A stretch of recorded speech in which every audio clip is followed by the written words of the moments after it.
This is Let Me Sum Up, your regular deep dive into recent reports on climate and energy. I'm Luke Menzel, recording today on Wurundjeri land, and I'm joined, as always, by my two co-hosts. Global Vice President for promoting the Patreon of the Let Me Sum Up podcast, Frankie Muscovich. Hello, Frankie. Good evening, Luke and Tennant. Pleasure to be joining you as always from Gadigal country. This hype woman for the LMSU Patreons had a lot of fun promoting the pod out at various and sundry fora over the last couple of weeks, and I'm delighted to report that there are just very many Summerupperers out there enjoying the pod, and it's always great running into people who listen, and hopefully a couple of those will be converted to super Summerupperers, but only time shall tell. Well, can I say that at last week's Clean Energy Council Clean Energy Summit, I came across a Summerupperer who I will not name because he did not give me permission to do that. But according to him, he was toiling away in a government department, aspiring to a career in climate and energy, and took it upon himself to listen to the entire back catalogue of Let Me Sum Up over the course of his parental leave. Oof. And he's now working in climate policy. Oh. And he attributes at least some of his success in this career change to this very podcast. So my heart was warmed. You heard it here first. By that story. Entire careers can be made or broken based on the whims of this podcast. Changing lives. I wonder if we brainwashed him a little bit. That's a lot of our voices over a condensed period of time. Feel free to write in and let us know if we brainwashed you. Mailbag at letmesumup.net. Like in the best possible way, of course. Of course. Of course. And the rose petals may have shriveled, the candles may have sputtered, but one man continues to hope beyond hope for the release of Australia's Carbon Leakage review. And that man is Tennant Reid. G'day, Tennant. This is like emotionally harmful taunting. A person puts their heart on their sleeve, and you, Luke, you grab that sleeve and you rip it off and you crush it underfoot. I once again unwisely say, by the time this episode goes to air, who knows? Maybe the second report of the paper of the Carbon Leakage review will be out. But my credibility in claiming that this might have happened is ever less. So let's see, dear listeners. Someone's got to put Luke and I out of our misery by putting this paper out so we can cease this eternal holding pattern that the LMSU pod has slipped into. Oh, I've got so much more material up my sleeve, Frankie. I just keep stringing it out, team. On this week's show, we take a look at a recent review led by the Australian Energy Infrastructure Commissioner that focuses on how to renew the social licence for big solar, wind and transmission projects. But first, last week, energy and climate ministers from around Australia met in Melbourne for the Energy and Climate Ministerial Council, or ECMC. These are always interesting meetings, but the communique that landed in our inboxes around 3 p.m. on Friday was particularly jam-packed, with a number of pretty consequential items landing all at once. Tennant, do you want to rattle off all the things covered in the communique, perhaps to the backing music of Billy Joel's We Didn't Start the Fire? Now that's a temptation, but there was a lot. This was an absolute humdinger of a meeting. I'm surprised they could get it done in one day. So the actions, because they noted a lot of things, and some of them are pretty big things, but the actions alone here, they agreed progression of a consumer reforms package, about which I think we'll be hearing a lot more, but broadly energy consumer protections galore. They endorsed a roadmap for consumer energy resources, which has got a lot of content in it, and at this early stage looks to me like a pretty thoughtful and likely effective way of seeking a much more coherent, nationally consistent treatment of consumer energy resources that's going to unlock some of that potential we can all see is there to cut costs and enable a lot more value, including for energy users who don't have those resources. But I've got to go faster because there's so much more.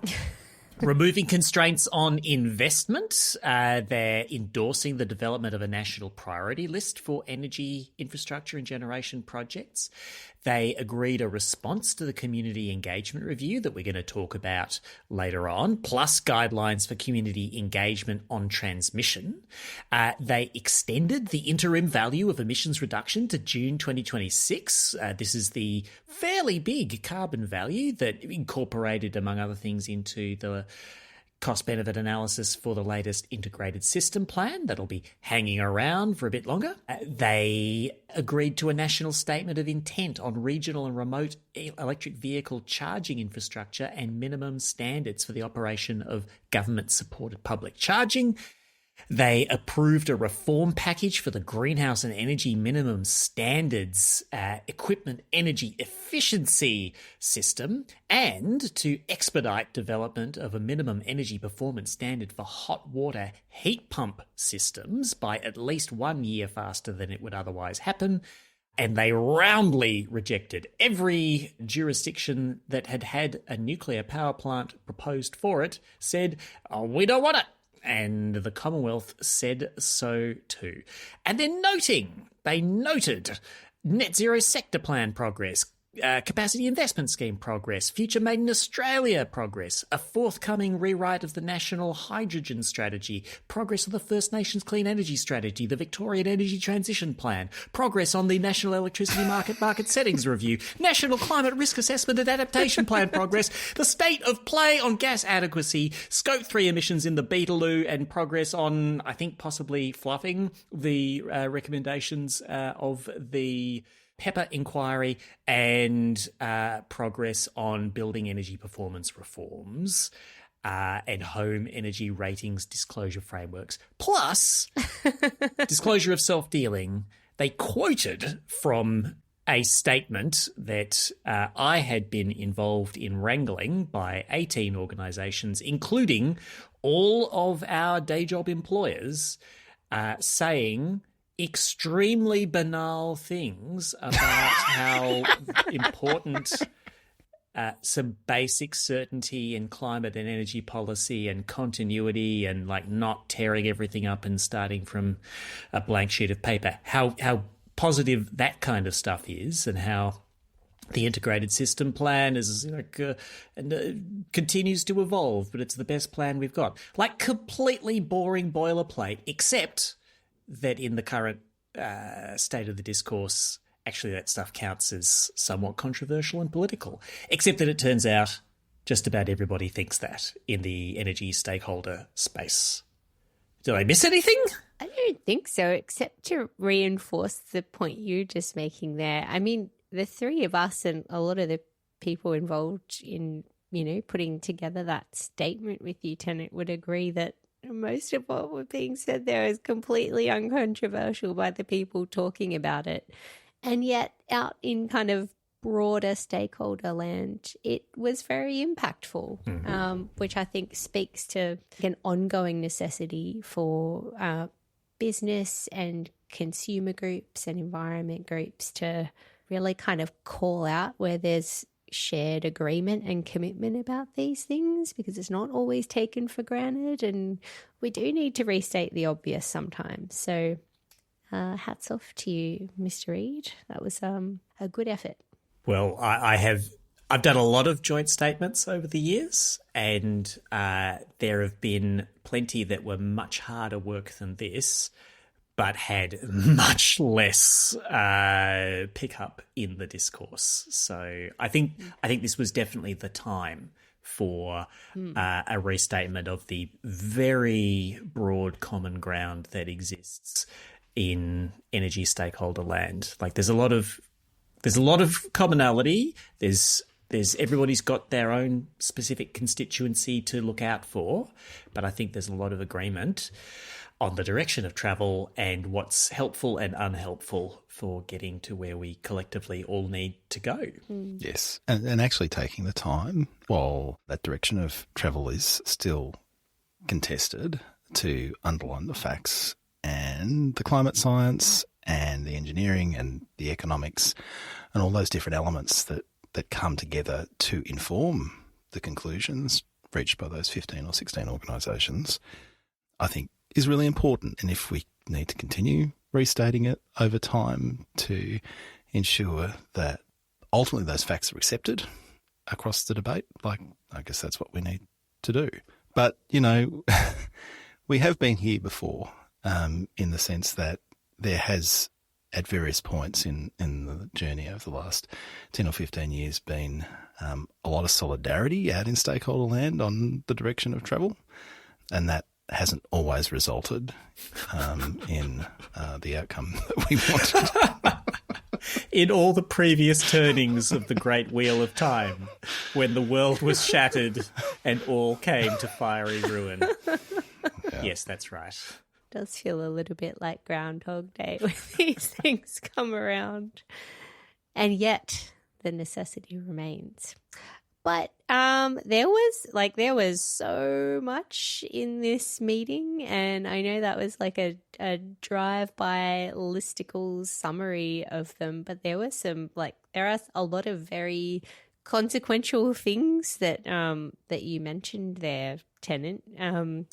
One I was going to pull up, which is a topic that's come up from time to time on the pod, and that relates to the home energy ratings disclosure framework. That's a bit of a milestone to have the first version of that out there publicly, and that goes to the points that we've been making over time, in that so many of us are able to buy a fridge or a washing machine. There's an energy label on it, tells you how well it performs, and yet for the biggest sort of consequential either purchase or sort of financial outlay in rent for most people, you don't have that information about how well your home performs from an energy perspective. And there's been work for a long time in the works towards something that will provide that foundation for the disclosure of performance of homes, and we're inching towards that ideal of a national scheme.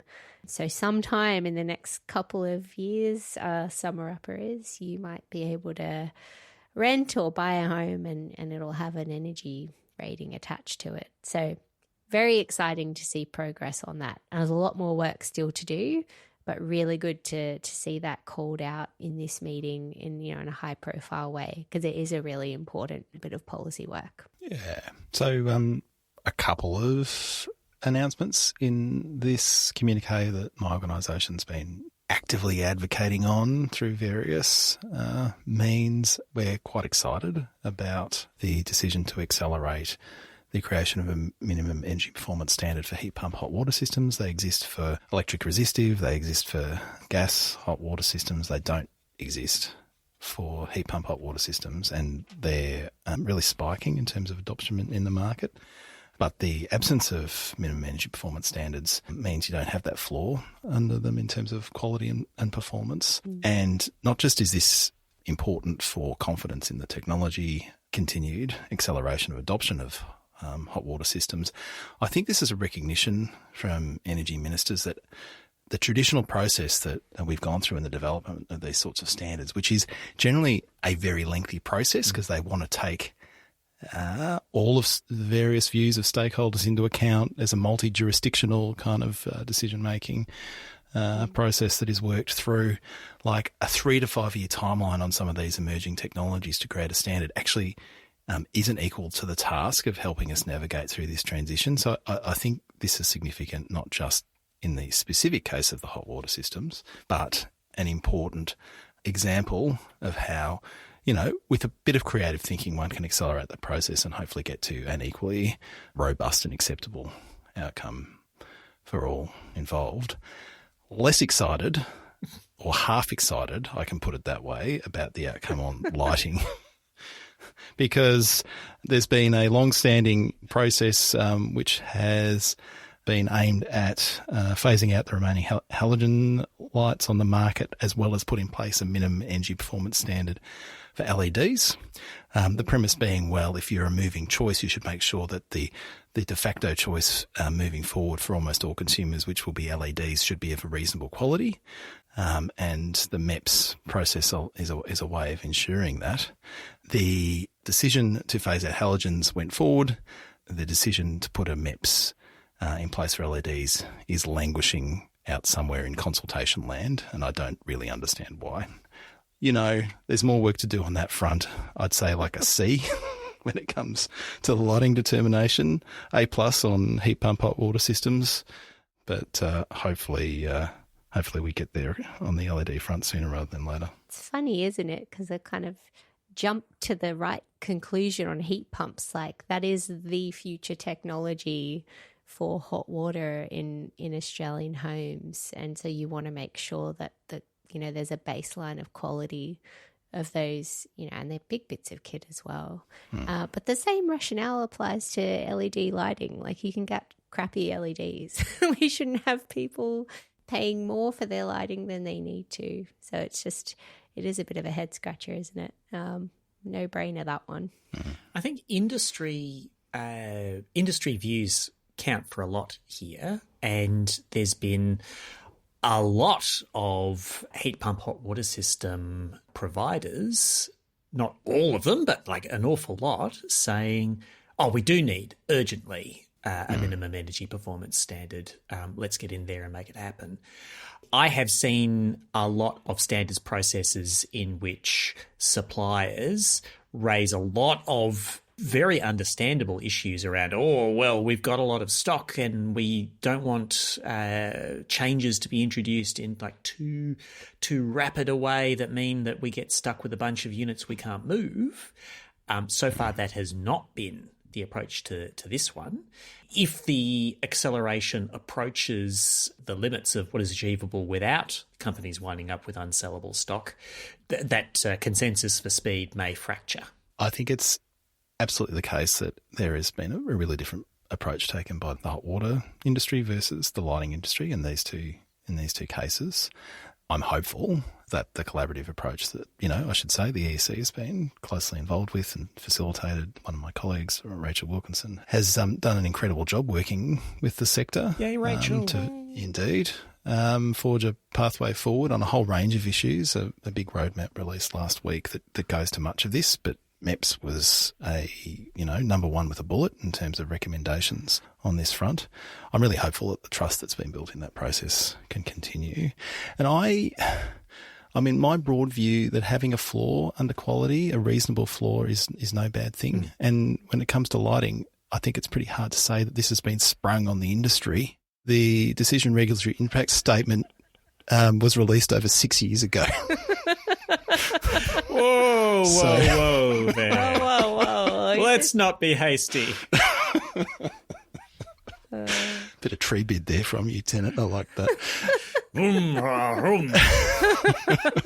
Us efficiency nerds just spent 10 minutes talking about the 5% of this communique that related to demand side. Is there anything else you wanted to cover before we move on? Oh, look, I just think maybe a future episode is going to have to talk about the consumer energy resources roadmap or the issues bound up in that, because there's a lot there. Loads. I would just encourage people to keep an eye out for the revised national hydrogen strategy. I think it's going to be a much more ambitious but more pragmatic and focused than version 1 from a few years back. And I think that's badly needed, especially in an environment where we've seen Fortescue significantly dial back the plans that they had. Although, that's more a sign of them just like losing in a lot of competitive processes and policy beauty contests rather than those policy beauty contests themselves failing so far. But so watch out for the hydrogen one. And then the thing that was in there that we still don't really know that much about, but it will be a big deal, is the review of settings in the national electricity market. And, you know, is this going to be another attempt at the major Big Bang energy market reform that was the post-2025 NEM project? And is it going to succumb to the dire and ignominious fate of the 2025 NEM project? This is a big deal for, like, all kinds of energy assets going to be investable once the current underwriting schemes at the federal and state levels are full up? What's going to follow on from them? Is it going to be more schemes, or is it going to be some kind of new normal in the energy market? And that's a pretty big one, but we don't know much. All right. Shall we chat about a report? Ooh. The nitty-gritty of community engagement has never been hotter. I can't think of three other people that would be like rubbing our hands with the idea of a community engagement report, but we are those people. Yeah, there's no use denying it.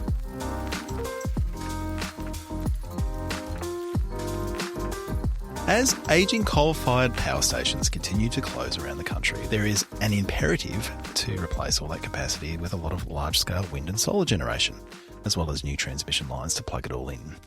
Governments and bodies such as AEMO have sought to support forward planning by providing guidance on the pathway of new transmission lines and designating renewable energy zones. However, this has seen project developers descend upon regional communities in droves, and in many cases locals have been less than impressed with the experience. The urgency of the renewable rollout is indisputable, but so is the need to ensure local communities feel informed, engaged, and that they have a stake in the transition. That is why the federal government commissioned the Community Engagement Review, led by the Australian Energy Infrastructure Commissioner, Andrew Dyer. Released back in February, it provides a clear account of the issues with the renewable rollout experienced by local communities and makes 9 recommendations for fixing them. Frankie, as we noted, this review has just received a formal response from energy ministers, but before we get to that, what did you make of the review itself? I mean, I thought this was a very sensible documentation of, you know, what is clearly a widespread issue out there in the community about the truth of the need for a lot of this infrastructure to be built, and yet the experience of how this is being managed at the moment clearly isn't meeting community expectations. I'd like to talk through the sort of framework for his response around that, because I think it's really usefully done with 4 Ps: people, places, process, and projects. But before sort of diving into that, I do think it's useful to call out some numbers around, I think that Dyer's dire state of engagement on the ground from a community perspective. You do hear about opposition to this, but I thought that some of the numbers that he put out there in terms of survey results were very confronting. So I'll just hit you with a few. And this is in response to a survey they run with the review. 92% respondents were dissatisfied with the extent to which project developers engaged the local community. 85% of respondents were dissatisfied with the explanations provided by project developers in response to their questions. 89% of respondents stated that information they received from project developers was not relevant to the concerns that they raised, and 85% of respondents stated that their concerns were not addressed in a timely manner. Like, that's a pretty bad scorecard out there in community land. So I think that's useful in kind of framing up the reality of the situation out there in a lot of these communities. And And in talking about the way that he frames up, a response to it, he talks about people. Like a lot of the thrust of his recommendations go towards creating frameworks in the environment where project developers are motivated to do this in a high quality way. So one of the sort of flagship recommendations that he puts out there is to design and implement a developer rating scheme whereby only good quality developers are then selected to go ahead with projects. And that was one of the ones that energy and climate ministers agreed to in principle and said they've got, bunch more work to do something like that. That's a pretty involved kind of effort. And then thinking about places, do more work to select the best sites and corridors where, there's the most potential. Like, let's stop wasting people's time out there in the community by letting, approvals languish out there when the sites themselves are not really suitable for the infrastructure to start with. Process, he has a lot to say about making approval processes more efficient and timely and, streamline those to the extent that that can be done. And of course, like from a project perspective, I think, he's keen to make sure that we've got a much better kind of comprehension of the things that must be done and that those are prioritized, they're put in the right places, they're subject to more streamlined approvals. So if you think about what a stakeholder out there who's maybe living along, a corridor where transmission infrastructure might be planned for, there'd be a lot of project developers out there that are maybe speculating on the construction of, solar or wind or whatever it might be. And maybe only a fraction of those things ever get built. So think about the consultation fatigue that those community stakeholders out there might be experiencing on the daily. And, for every project that gets up, they might have been approached, 10 or 12 times or however many it is by project developers on projects that may never see the light of day. So this is, his effort to really sort of zero in on pretty practical things that need to happen. Like, I think it's very hard to disagree with anything he's said in his recommendations. Oh, it's just like a lot of work to be getting on with. And you look at the full extent, of what's laid out here. None of these things are sort of could be implemented overnight. Like, there's a pretty significant program of work in it, but it's also pretty hard to disagree with the fact that it all needs doing. Yeah, look, I agree that this is fundamentally a very sensible set of recommendations, and the report does a good job of conveying the kinds of things that people get very reasonably annoyed by, and the ways in which even like the complaints process or the process for having your say on projects itself is incredibly draining for the people who are trying to stop projects, not just the people who are trying to make those projects happen. I did have like a couple of worries in amongst this. I had a worry with this is probably less important, but a worry with the survey data, because it's like that was a voluntary online survey at Have Your Say. Oh, sure. And I'm not surprised that the people who found the time to respond to that survey were very likely to be very unhappy with the project specifically and the way things had happened. Like, I don't think it's been flooded by people trying to manipulate the numbers or whatever, but like that's who takes the time. People who go, it's fine, didn't really mind, are not going out looking for opportunities to have their say. No. The other thing is there are lots of sensible recommendations and lots of recommendations that are very sensible in moderation. So, for instance, all the thought on community benefit sharing and how that benefit sharing needs to be both more genuine and more community driven that like go and ask people what they want out of development rather than like, here's your memorial swimming pool or whatever as an outside driven like bribe. Like that is good. That is very sensible. But we also need to recognise that specifically granting benefits to local communities or eliminating some projects and competitive tension from the pool of potential developers, or adding particular procedural requirements, like those things could be done more smartly or less smartly. They do come at some degree of cost to like what is the ultimate set of projects that are delivered to meet our energy needs. What are they going to cost to deliver? And what do all of us as energy users of different sorts need to wind up paying for that energy system? And so we do want to like maximize the benefits to the Australian community, and we just need to be very careful that along the way we don't acquire so many delivery costs that we wind up with a higher energy cost to all than we needed to. There's a fundamental level of benefit from having affordable, reliable and clean energy. And so I don't think I would ignore any of the dire recommendations. I do think they're sensible. We just need to have that little energy user angel on our shoulder in the process saying, yes, but can we deliver it cheaply? Please. The little energy user angel on my shoulder is saying, "Can you get these bloody things built?"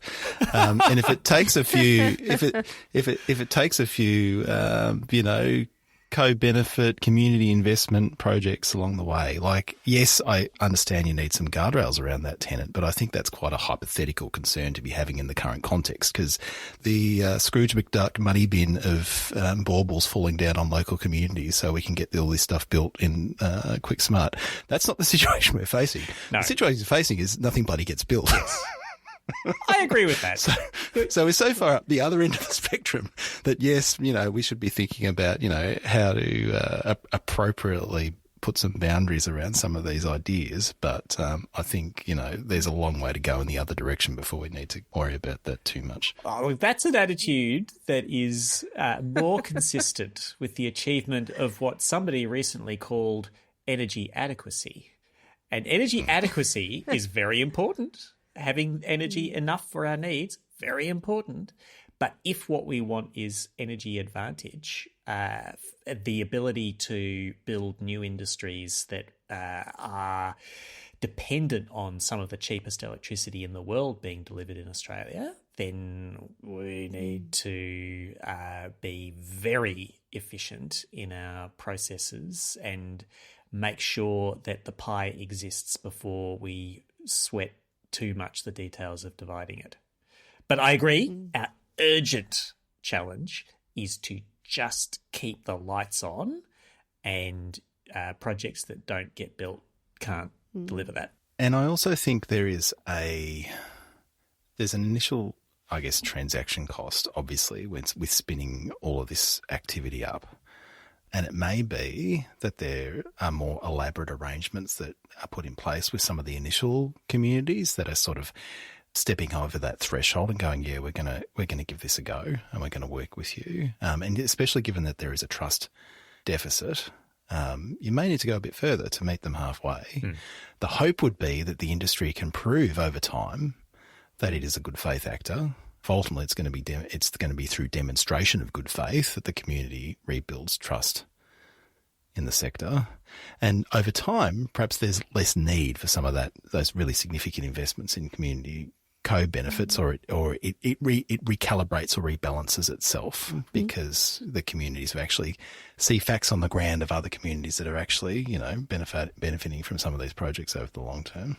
Yeah, this isn't a perfect analogy at all, but I'm like this. This so reminds me of what's been going on in the housing space for a long time. I'd sort of picked New South Wales as a state that I'm familiar with, but you had an industry that was not very closely regulated for a long time in terms of large-scale apartment development. And then you had high-profile failures, Mascot Towers, Opal Towers, demonstrations that the system wasn't working as intended. And you did see, the introduction of more regulation, a building commissioner, a developer rating scheme put in place, I would think was necessary for a time. As much as what it, actually did in functioning, put the message out there to the broader industry that, poor behaviour won't be tolerated and you'll be made an example of. I actually think it's one of the things that the New South Wales Building Commissioner has been very successful at. So I agree with what you're saying, but having seen that kind of the social license loss and some pretty egregious examples of bad behaviour happen in one sector, I do think it behooves the energy industry to look at that and to try get ahead of it, because what you don't want to be doing is to be operating in an environment where people are so disengaged and jaded about the whole thing that you need to really over-regulate the sector, to sort of bring it back. So my hope in all of this is that you're getting onto it early enough such that a lot of the things that are being suggested here, I wouldn't consider as kind of hard regulation. You're actually talking about streamlining a lot of regulatory processes and making it a lot more light touch rather than going the other way around.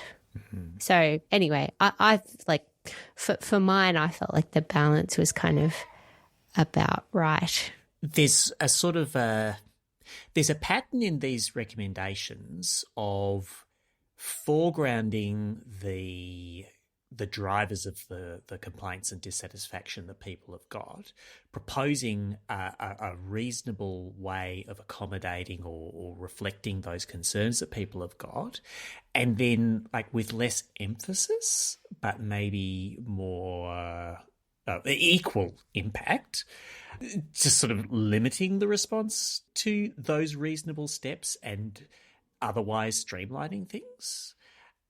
So the recommendation is maps and the prior sort of consideration that the governments give to have some clearly signposted no-go areas where developments can't take place, but also to have some go areas where development is reasonable and needed, and then another category of areas where more information is going to be needed before anything can happen. New South Wales sort of tried a version of that with the wind planning guidelines that were released earlier this year. In that case, I don't think this is a function of the idea being bad, but the execution. Those maps sent the wind sector and everybody who wants to see stuff get built absolutely ballistic, because they appeared to be saying at first that the 95% plus of the state was unsuitable for wind development. That was a communication error more than an intended outcome, I believe. But I think this all can be implemented in ways that would both make it much less bothersome to be in a community where stuff is proposed and easier for stuff to get built, as long as it's not just presumptively dumb stuff that is being developed by somebody who really wants to just grab a bit of territory and get a payday by selling a project on to somebody else if the stars align for them, and not really seriously intending to get something built, or if they do seriously intend that, being a complete dreamer with no foundation of the real world. The idea is waste a lot less of everybody's time by weeding out that kind of stuff at a much earlier stage, which, if you can do it, is good. Yeah. So, I mean, we talked about this idea of a developer rating scheme, which was just focused on community engagement. It seems appropriate to start there because that's where the failing is most clearly demonstrated.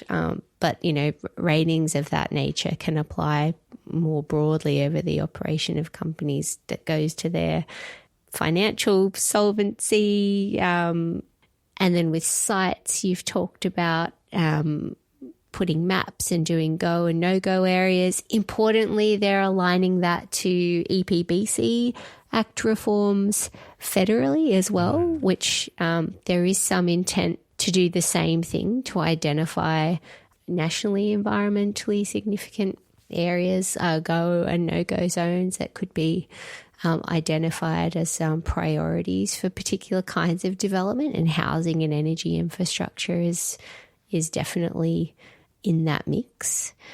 On reform approvals, was that a little? I just the vibe of that was just it. It just needs to happen a lot faster, and I don't know whether that just went to the resourcing of the of the people doing the processing of approvals, or whether it was more geared towards, can we have a better process of weeding out the stuff that was, probably shouldn't happen anyway, and tell them no in much shorter order? It was pretty short about the things that you do to reform the processes other than just eliminating more chaff at an earlier stage. Yeah. I think there is an extent to which these let's make more things happen proposals, they do ultimately have to wind up with just you get the issues and the complaints down to as low as you reasonably can by making actually substantive changes in the proposals that are to go forward. But then you just go forward. You draw a time limit under things, you draw a stage limit under things, and you just say at some point, we gave people a fair listen, but it's time to build. Now, exactly where and when you draw that line is very much up for grabs. There's a little addendum at the end of the Dyer report saying, among other things, transmission businesses have got the right to do compulsory acquisition of land if all else fails. And boy, that's a power that Dyer's very uncomfortable with and would like to see used as sparingly as possible. And it's not being used quite as sparingly as that right now. He talks about how, many of the powers that transmission businesses are using are actually supposed to be utilised primarily for the operation and maintenance of existing infrastructure, right? But they're getting into this grey zone of starting to utilise even access to land powers around, so that they can sort of progress effectively prospecting around new transmission corridors, which is a bit dodgy. If you sort of interested in companies not riding roughshod and using powers that have been given to them for one purpose for a completely different purpose. Actually, there's a proposal in there, isn't there, that there actually is a separate licensing regime created for transmission developers versus transmission operators, which seemed eminently sensible to me. Yeah, and the recommendation in there, or the bit of text that I was the most taken aback by it being necessary, was about, don't use force to access people's land. Which, wow, the idea that there's transmission Nazgul battering down the gates of poor hobbit type farmers to get onto their land and find the Sydney Ring or whatever. Well, they start with horses, Tennant. Yes. They only go into Grond is the recommendation that was lacking here for accelerating projects. that's a deep cut. It's absolutely a terrible idea to wind up because of, like, I guess, pressures to get things done, to forcibly override, like physically forcibly override landholders' wishes. And of course it is a much better idea to use lower key legal processes to get to an outcome. This kind of dispute, land access dispute, is where that has been the locus of so much of the pushback against coal seam gas development. I mean, lock the gate is about like that, if it's about anything. So getting transmission into the same waters would be a dreadful idea. There's a really admirable and consistent focus in this report on the perspectives of First Nations people and how they are engaged to this process, and how developers really ensure that they have a really substantive role in the rollout of the renewable transition. Was there anything on that front that particularly stood out to either of you? I mean, I was really pleased to see consultation with the First Nations Clean Energy. It was like a reference group. First Nations Clean Energy and Emissions Reduction Advisory Committee. I was really pleased to see them call out, really clearly report that it isn't just about getting consent and doing engagement well with First Nations communities where they have land rights, where infrastructure might be proposed to go, but they themselves could be proponents as a part of this transition. And for mine, I think it would be amazing to see more First Nations-owned businesses out there looking to develop on land where those communities have land rights, and really kind of take economic ownership of the transition in their own way. Like I hope that's what we're working towards here as well. Absolutely. So there's a lot of very practical and actionable regulatory reforms, process improvements that the Commissioner recommends in this document, but no review of this nature focused on community engagement would be complete without a recommendation that says you got to communicate better. Yeah. Yes. do the big messaging campaign. The narrative. They want the big narrative, but then they want that for given localities as well to make it real for the people who are being asked to give access to their land. To make a lot of concessions to understand like their crucial role in this. They themselves, not just the big kind of global and national argument for this, but nonetheless, like those things are important too. And I thought this was just a interesting reflection on the fact that we haven't had like a proper mass media campaign on this for a while. Like not in the grand tradition that maybe we would think about these things, for those of us who have seen this kind of thing before, but not for a long time.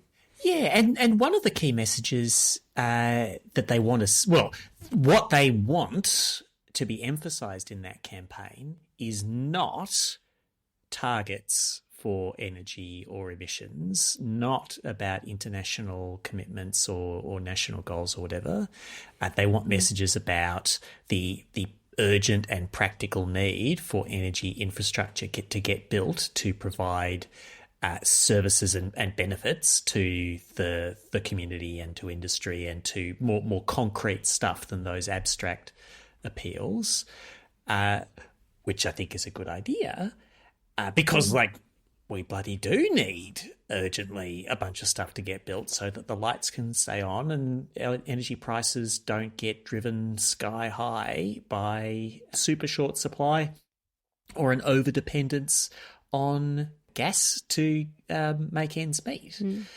There is a strong set of messages to be given there that are like grounded in verifiable truth, but that needs credible people to deliver it. And so they don't literally suggest conducting a necromantic ritual to summon the spirit of Sir John Monash to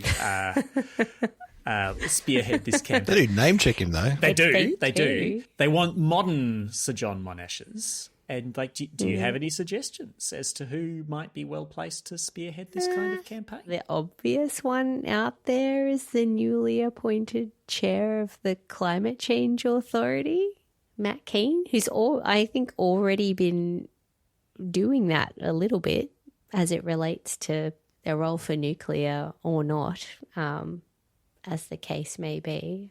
So I mean, that's interesting, right? Because the role of the Climate Change Authority is obviously much broader than just that. The flavor of the recommendation here is a little bit less global narrative around climate and ambition and targets and things like that, which is what the Climate Change Authority's bread and butter has been for the last little while. And for this spokesperson to be grounding things much more in the way people would experience their daily lives and the provision of services. So that would involve a little bit of a pivot from where I think that organisation's been focusing its efforts to date, because it's really been a messenger to governments, not so much the community.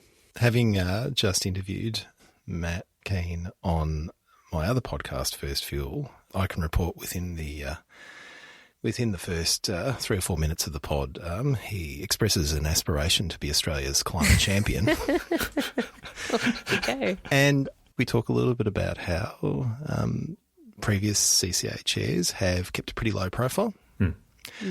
And it's very clear, he states in a very straightforward way that it is not his intention to do that. It is his intention to play a much more proactive role in the debate. Now, I think in terms of this specific idea of there being somewhere out there selling the narrative, I think this is something he'd probably be very good at.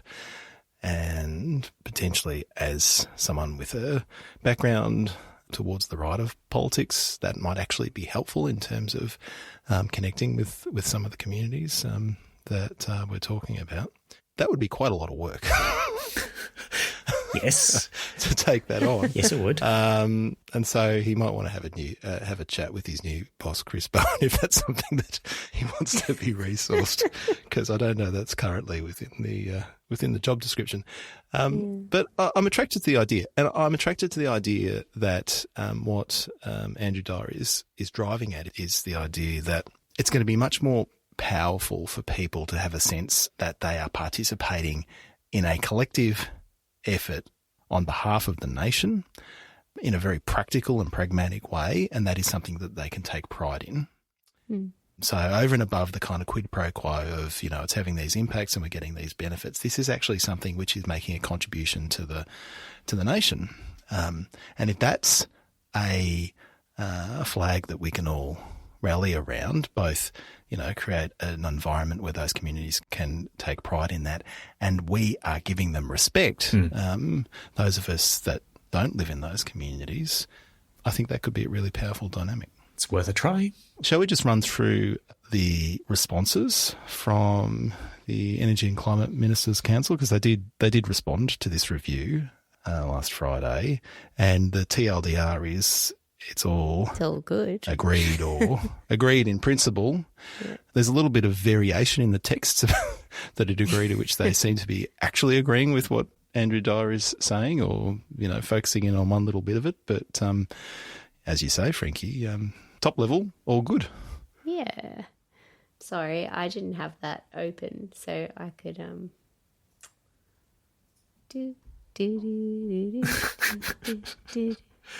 The Rex from Ipanema are all agreed.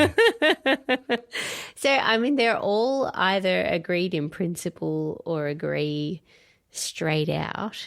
The ones that are agreed with less kind of caveats around it are progress, complete and expedite the deployment of process reforms, which would improve processing, reduce time needed for planning and environmental approvals. So, that we know there's a lot of work already underway with various reform packages. They agree on the comms program that provides local communities with information.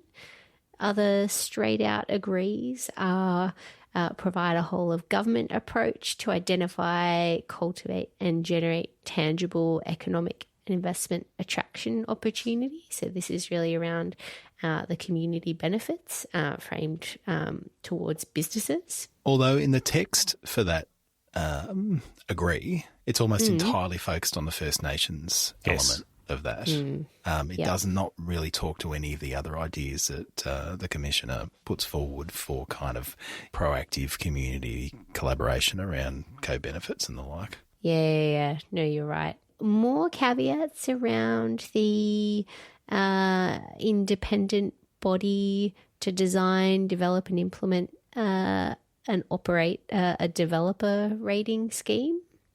So I think they're probably just, appropriately flagging that that's a complex exercise and that a lot of work needs to go into the development of that. Although they've got some funding in the budget over 2 years to go into that. So they're sort of saying getting started on that now. They've said that, the Commonwealth will lead that design work, but obviously the way that would be implemented needs input from a broader range of stakeholders. So they've got a stakeholder reference group together.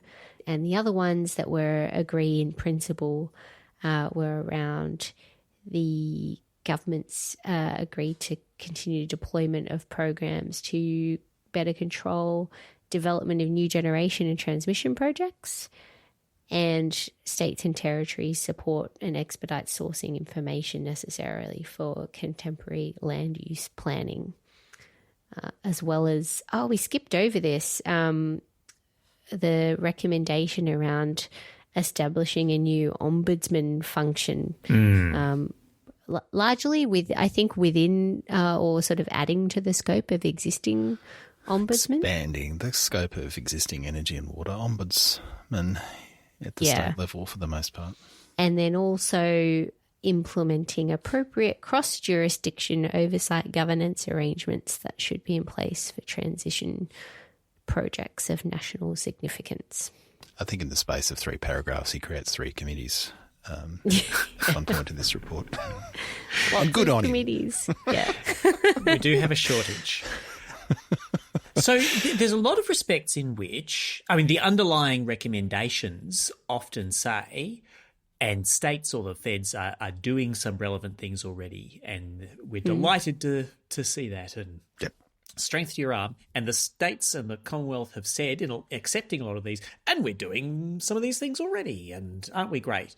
And I think they just all need to keep in mind the detail and the rationale of what Dyer has put to them, and make sure that they are being disciplined in actually carrying forward those actions and making them a bit more mutually coherent and consistent. And one example of an area where a bit of spine stiffening is probably needed is around the reforms to assessment processes. The Commonwealth notes in this acceptance, and we're in the midst of doing EPBC reform with the nature positive reforms. That's going swimmingly. Well, the trickiest bit of that has been kicked off apparently to after the next election, because it's facing very politically sensitive fights about should this be the avenue for definitively blocking a bunch of fossil fuel related projects.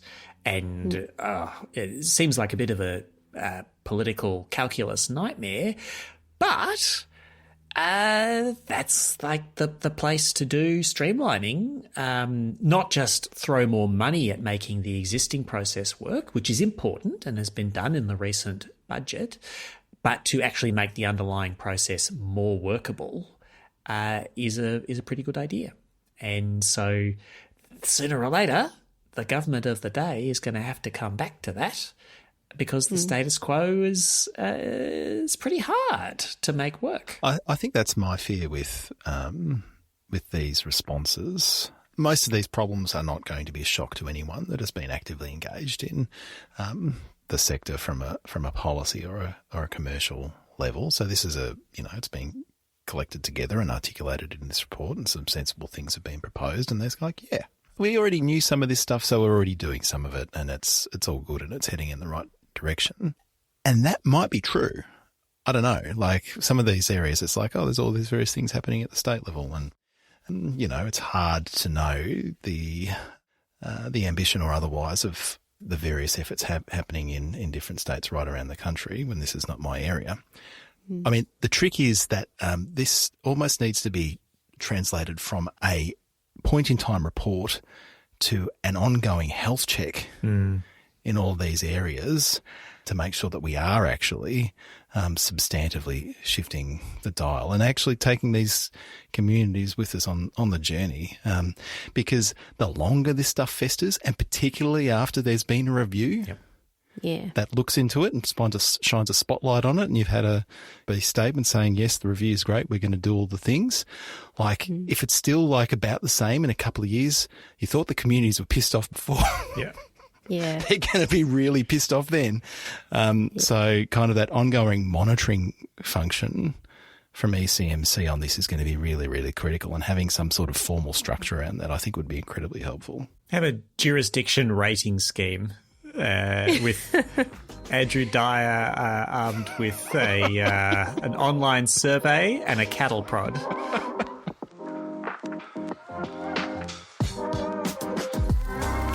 As always, we close out the show with one more thing, in which we all share something that is currently captivating our attention. And to kick us off this week, I want to note a piece of correspondence we received following our last episode on global tipping points from friend of the pod, Chris Nunn. Chris was the listener that proposed the global tipping points report, but was disappointed with how we approached the discussion. He felt that by focusing on Chapter 4, which was focused on positive, technological and behavioural tipping points, we skipped over some very important new information on Earth system tipping points. To quote just one section in Chris's email, for me, the key point of this paper was it quite dramatically revises the temperature thresholds and carbon budgets for a safe limit to global warming by revising the thresholds downwards, at which we might cross critical tipping points like loss of Greenland and Antarctic ice sheets. Previously, IPCC reports have had to largely ignore the potential of tipping points in their assessment of physical impacts from climate change. So the sea level rise prediction in AR6 was 30 centimetres to 1.1 metres. The Exeter paper puts it at about 10 metres. That's huge. A 10 times to 30 times increase in the likely level of global sea level rise is a major change in the way we should all understand the implications of climate change. This fact alone has the potential for major cut-through across our whole society. You can ignore and dismiss sea level rise when it's in centimetres, but you can't if it's 10 metres. So, end quote. That is just one point in a fairly comprehensive takedown of our last episode from Chris, although he does close very sweetly by professing his continued love of the pod. Frankie Tennant, what do you reckon? Fair cop? I, for one, blame Rewcastle for this episode. It is tempting to blame it all on Craig, isn't it, now that he's not here anymore? I know Chris really well. I've known him for a long time. He's a good friend of mine. And I mean, I think he would know that we all take the topic really seriously. It's a little bit glib of me to say, oh, but we did talk about that a bit and we had to edit it out because we only have an episode that can go so long. And otherwise it would have been a 2.5 hour episode. So, Frankie, you're going from throwing Craig under the bus to throwing Luke under the bus. Well, he's here. When is the bus coming for me? Well, wait, I'm still talking, so there's time yet. Oh no! I think to an extent it's a fair cop. We probably knew why Chris had recommended us to look at the paper and it to be focused more on the scientific tipping points. I think it's fair to say he sort of had a similar conclusion to maybe what we did around the positive tipping points piece. And we just, we didn't spend so much time going on that. I guess maybe in sort of making that editorial decision with Craig to cover positive tipping points, we feel like there's already a lot of coverage out there of the scientific ones. But yeah, I mean, I'm not going to overly defend the criticism. I really enjoyed reading the summary paper of what is some pretty confronting stuff in there. So I would always say though that this pod tries to take an optimistic view about where we need to focus our efforts into the future. And his sobering but useful point is that is good, and that should always be done in the context of understanding the reality of the situation that we face. Yeah, I reckon that the kind of material in the physical science chapters of that Global Tipping Points report could well be worth returning to. And particularly if there is a future special report from the IPCC that grapples more with this. I think there's lots of interesting stuff in there, not to say harrowing and confronting stuff in there, and it does deserve plenty of engagement, including where some things may not be as immediately threatening and cut through potential having as they appear. I have a feeling that the 10 metres thing, for one thing, is still a centuries to millennia type number rather than a 70 years from now number, but that would be worth unpacking in greater detail. I would just add that the focus on the positive tipping points, what phenomena can accelerate action, I don't think that is as tangential to the thrust of this tipping points report as Chris fears, in part because the lead author of the whole shebang is on leave from his core job at the University of Exeter to write a great big book solely about positive tipping points. And he seems to think that it's a pretty big deal. I think it is an important part of the report, but the physical science stuff is pretty important. And let's gaze further into the abyss in future. And of course, if you want to tell us why what we did on this or any other episode was wrong, you can always send in your thoughts to mailbag@letmesumup.net. Thank you, Chris. We appreciate the feedback. I hope that has at least somewhat addressed some of your concerns. Tennant, do you have one more thing?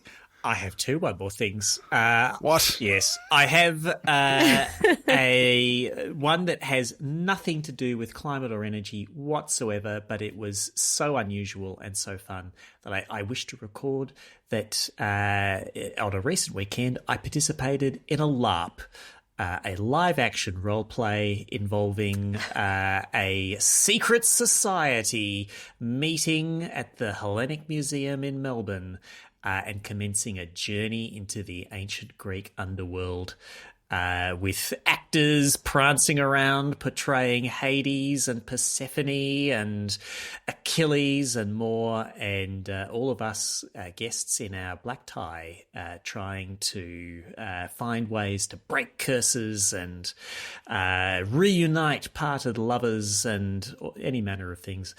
Wow, what a lot of nerdy theatrical fun that was. Get in it if they do another one. The relevant thing, I have to say, is in the past few days, my household has completed its own somewhat awkward and saga-rich journey of electrification. We no longer have a gas cooktop. We have an all-electric cooker with electric stove and induction cooktop. And I can simultaneously report that induction does indeed rock. Wow. So good. It is. It really is good. But also, oh my God, doing upgrades in the kitchen of an old house is not a lot of fun. And I wish to offer a word of anger. At Dan Cass from Rewiring Australia, who the day after this was complete showed me a picture of an all electric cooker with an integrated battery that if only I could have acquired it would not have required a wiring upgrade. Showed it to me the day after it all became academic. Thanks, Dan. So you're angry at Dan and space-time. That's right. Space-time is the real enemy here. That's correct. Frankie, what have you got? Well, I was going to draw attention to another ministerial gathering that took place recently. The building ministers met a couple of weeks ago, and it was delightful to see them take a decision pretty, I would say, sort of pretty early in the piece about embedding an embodied carbon rating for buildings through the NEM scheme, who's just launched a pilot of this rating tool as a voluntary pathway in the code. So practically, what does that mean? Well, the mechanics of it mean for the next 3 years, you could choose to comply with the energy requirements in the NCC via a normal neighbours energy commitment agreement, or you might be able to do it with a commitment agreement that also includes embodied carbon. But there's no actual mandatory requirement for you to do anything about embodied carbon. So it's putting it in there, and it strongly suggests that that's where we're heading in the next few years, that's a foot in the door and a placeholder for more action on embodied carbon in the building code. Pretty exciting stuff. So fast. Yes. Hats off. I think the suggestion to put it in there was championed by the ACT government, who have been very forward thinking in these forums for a long time. All right. One to watch. Very exciting. We're almost ready to wrap up, but we wanted to flag that on an upcoming episode of the Let Me Sum Up podcast, we are going to be reading the latest quarterly essay entitled Highway to Hell, Climate Change and Australia's Future by Joelle Gerges. We think this looks like a pretty interesting read. We imagine one or two of you playing along at home have already read it, and we wanted to alert you to the fact that we on either the next episode or the episode after that, we will be addressing this quarterly essay.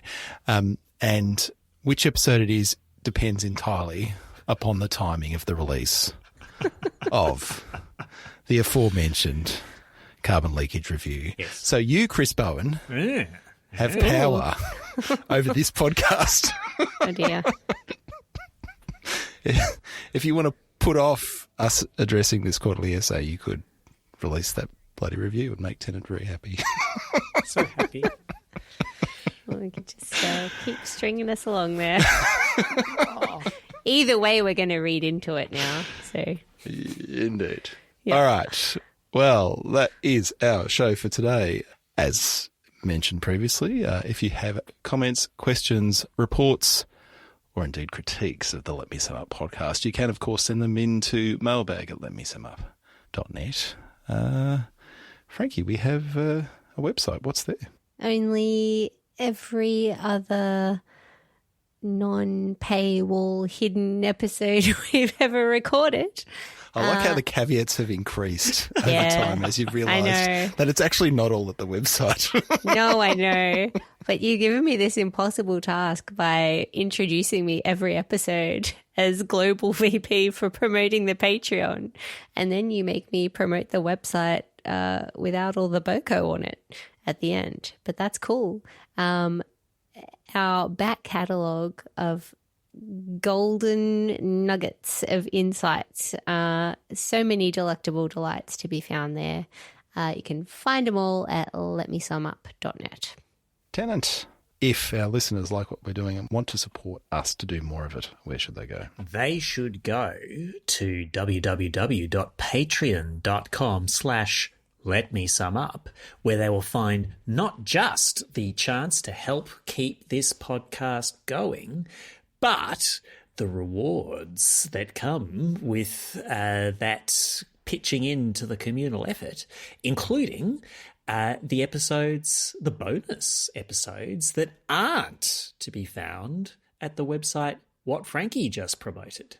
So get on to both of those addresses if you are an absolute Let Me Sum Up completist. And I think we can say with some confidence that at some point in the next couple of weeks, we may just be addressing what the implications for climate and energy would be of a potential Trump administration. So if that's something you're interested in... or horrifyingly compelled by the disastrous prospect of...